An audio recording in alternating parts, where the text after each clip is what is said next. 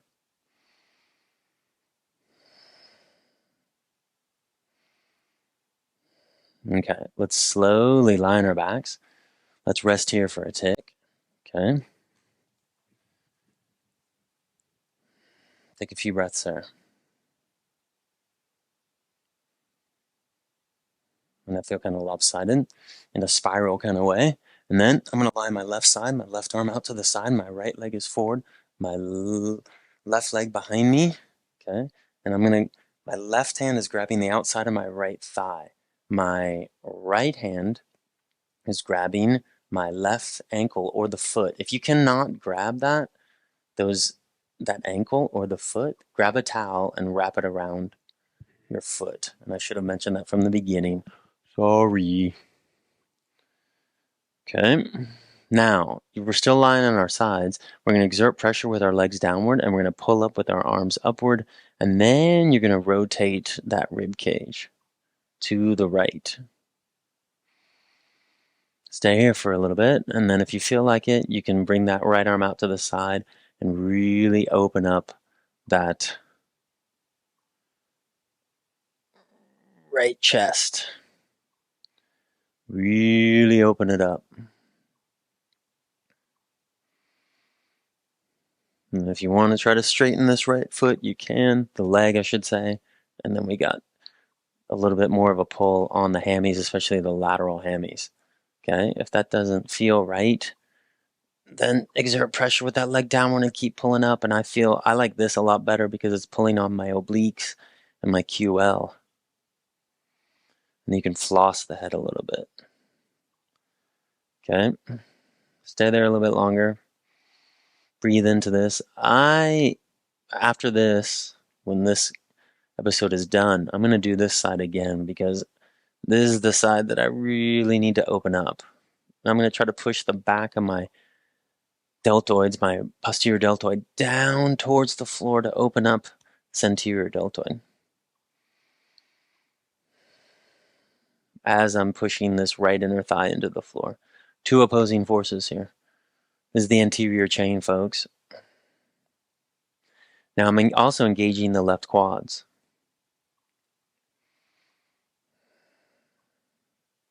Okay, let's slowly come on back. And let's rest here. I'm going to lie my back. I'm going to let my whole body fall. And we're almost done. And I thought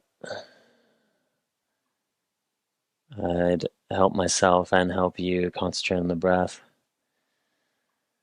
Keep breathing. Keep letting your body fall. And I'm posting a song in the description of the video. I'm going to start doing that, like a song accompanying. Found this new band called Mute Math. They're badass. And it made me think of them because they have a lyric in there called Keep Breathing, called a lyric, Keep Breathing. So with that in mind, be bodyful and inhabit your house. See you next week.